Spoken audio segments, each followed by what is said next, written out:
Hello friend, मैं खुशी आप सबकी फ्रेंड मेरे चैनल लेटेस्ट फैशन कंटेनर में आपका स्वागत है। ऐसा पहला फैशन चैनल जो हिंदी में ई कॉमर्स शब्द से अर्थात इलेक्ट्रॉनिक कॉमर्स यानी इंटरनेट कॉमर्स से है। जो भी सामान या सर्विस हम इंटरनेट के द्वारा खरीदते या बेचते हैं वह ई कॉमर्स कहलाता है। आज इंटरनेट का समय है तो अधिकतर लोग इंटरनेट द्वारा यानी ऑनलाइन खरीदारी करना पसंद करते हैं। चाहे फिर उन्हें 10,000 का मोबाइल फ़ोन खरीदना हो या फिर 150 रुपये का मोबाइल चार्जर, उसे घर बैठे आसानी से कम दामों में उपलब्ध हो जाता है। और साथ ही अगर कुछ ऑनलाइन ऑफ़र भी मिल जाए तो और भी बढ़िया। तो चलिए ई कॉमर्स क्या है थोड़ा गहराई से समझते हैं। उससे पहले गाइस, अगर आप हमारे चैनल पे नए हैं तो प्लीज़ हमारे चैनल को लाइक एंड सब्सक्राइब करना ना भूलें। साथ में बेल आइकन को प्रेस करें जिससे हमारी आने वाली लेटेस्ट वीडियो की नोटिफिकेशन आपको सबसे पहले मिल सके। गाइस, जैसे आपने जाना कि ई कॉमर्स का अर्थ इंटरनेट से होता है, यानी कोई भी बिजनेस लेन देन जो भी ऑनलाइन किया गया हो। जब एक खरीदार इंटरनेट के माध्यम से कोई भी सामान या सर्विस लेता है और उसे संबंधित पैसे या डाटा का ऑनलाइन बिजनेस के साथ लेन देन करता है, वह ई कॉमर्स के अंतर्गत आता है।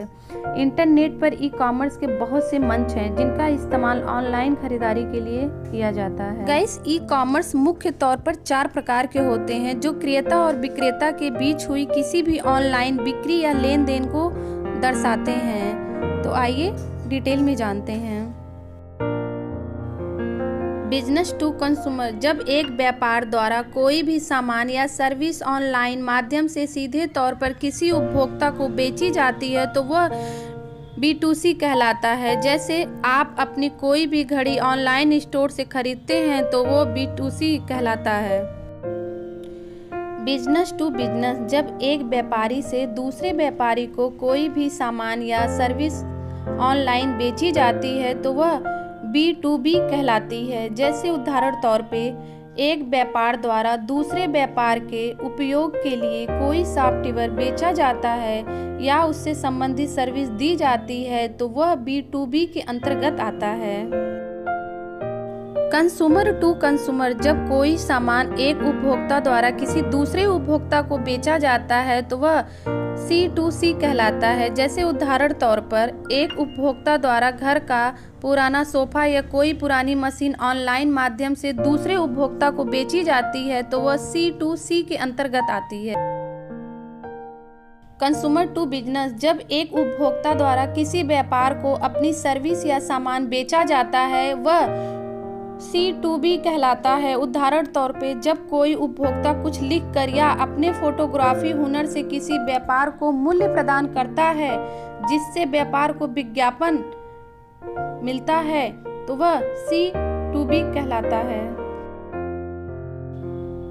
चलिए गाइस, जान लेते हैं ई कॉमर्स के फायदे और नुकसान के बारे में। जैसे आप सभी जानते हैं कि ऑनलाइन खरीदारी का दौर चल रहा है और ज़्यादातर इंटरनेट उपभोक्ता ऑनलाइन खरीदारी यानी ई कॉमर्स का इस्तेमाल कर रहे हैं, तो यह ज़रूरी हो जाता है कि इसके फायदे और नुकसान के बारे में भी जान लिया जाए। तो आइए समझते हैं इसके फायदे और नुकसान के बारे में। ई कॉमर्स के फायदे, व्यापार की नज़र से कम लागत में शुरू किया जा सकता है। ऑनलाइन स्टोर को खोलना भी शोरूम खोलने से काफ़ी सस्ता पड़ता है जिसमें काफ़ी पैसे की बचत की जा सकती है। जैसे शोरूम या किसी रिटेल स्टोर के लिए काफ़ी बड़ी जगह लेनी पड़ सकती है जिससे आपका किराया भी बढ़ जाता है और साथ ही स्टाफ और सुरक्षा पर भी पैसे खर्च करने होते हैं। और अगर ऑनलाइन स्टोर खोलने की बात करें तो इन सब खर्चों से बचा जा सकता है।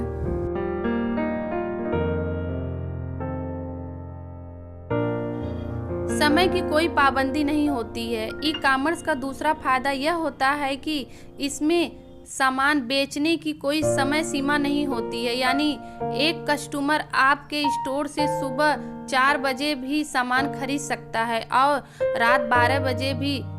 तो इसमें समय का बंधन नहीं होता और ज़्यादा से ज़्यादा मुनाफा कमाया जा सकता है।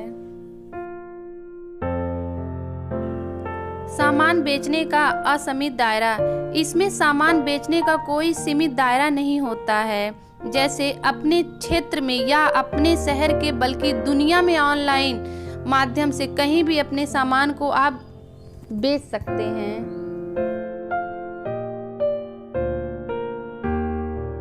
ई कॉमर्स के कुछ फायदे उपभोक्ता की नज़र से। मनपसंद सामान या सर्विस के चुनाव का मौका। ई कॉमर्स से एक उपभोक्ता को अपनी मनपसंद के सामान या सर्विस को खरीदने के ढेरों विकल्प मिल जाते हैं। इसमें इसकी विविधता और क्षेत्र असीमित होता है, यानी एक जगह बैठे बैठे दूसरे कई मंचों से लिए जाने वाले सामान की तुलना करने का मौका मिल जाता है। सुविधा। उपभोक्ता को खरीदारी करने की सुविधा रहती है। यदि अगर आप कहीं सफ़र कर रहे हैं या मौसम खराब होने पर बाहर नहीं जा सकते हैं तो भी आपको फिक्र करने की कोई भी आवश्यकता नहीं है। ई कॉमर्स से घर बैठे ही आप आराम से खरीदारी कर सकती हैं। समय की बचत। ई कॉमर्स से समय की काफ़ी बचत हो जाती है। आपको बाहर जाने और अलग अलग दुकानों पर जाकर सामान चुनने की झंझट से छुटकारा मिल जाता है। ई कॉमर्स के कुछ नुकसान व्यापार की नज़र से। ई कॉमर्स में सारा काम वेबसाइट पर ही आधारित होता है। अगर किसी भी कारण से नेट अच्छे से नहीं चलती है तो सारा काम रुक जाता है, तो इसमें काफ़ी नुकसान का सामना करना पड़ सकता है। इंटरनेट पे दूसरे ऐसे ऑनलाइन स्टोर के साथ हमेशा कंपटीशन बना रहता है और ऐसे में लगातार आपको प्रचार करने की ज़रूरत पड़ सकता है, जिससे ग्राहक दूसरे ऑनलाइन स्टोर की तरफ आकर्षित न हो सकें। अगर ग्राहक की कुछ शिकायत है या उन्हें कुछ पूछना है तो कई बार व्यापारी और उपभोक्ता के बीच कम्युनिकेशन में काफ़ी समय लग जाता है, जिससे ग्राहक बहुत ही ज़्यादा भड़क जाता है और इससे दोनों के बीच मतभेद भी हो जाते हैं।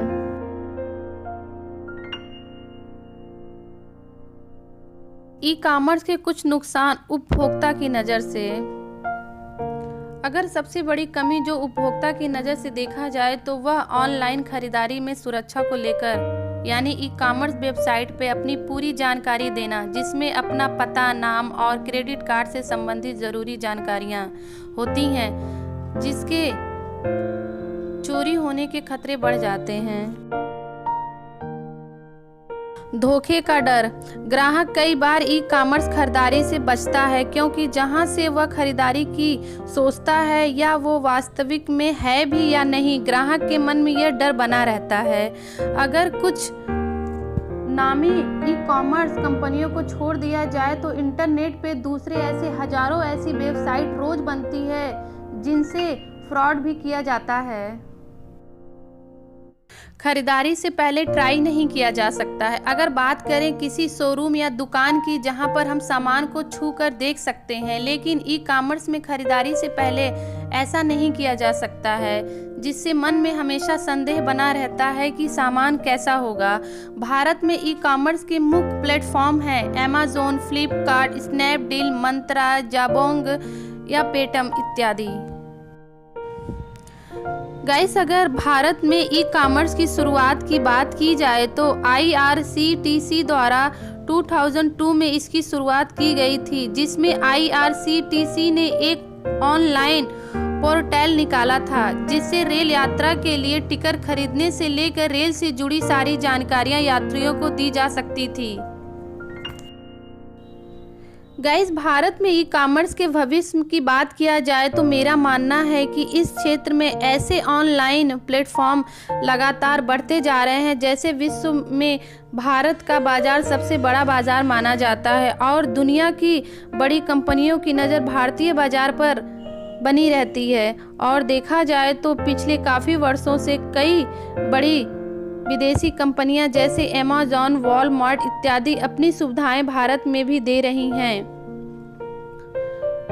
गाइस, और अगर भारतीय ई कॉमर्स कंपनियों की बात की जाए तो फ्लिपकार्ट ने सन 2007 में शुरुआत की थी।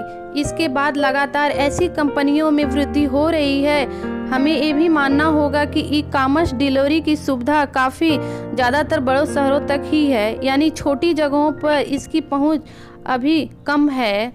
और आने वाले समय में जिस तरह से इंटरनेट का फैलाव भारत के हर कोने में हो रहा है, वैसे वैसे कंपनियां भी अपना दायरा बढ़ाएंगी, जो ई कॉमर्स क्षेत्र के लिए अच्छी भविष्य को दर्शाता है। आई होप गाइस आज की वीडियो आपको अच्छी लगी होगी। ई कॉमर्स से जुड़ी हुई बातें जानकर आपको कैसा लगा, अपनी राय कमेंट करके ज़रूर बताएं। Thank you.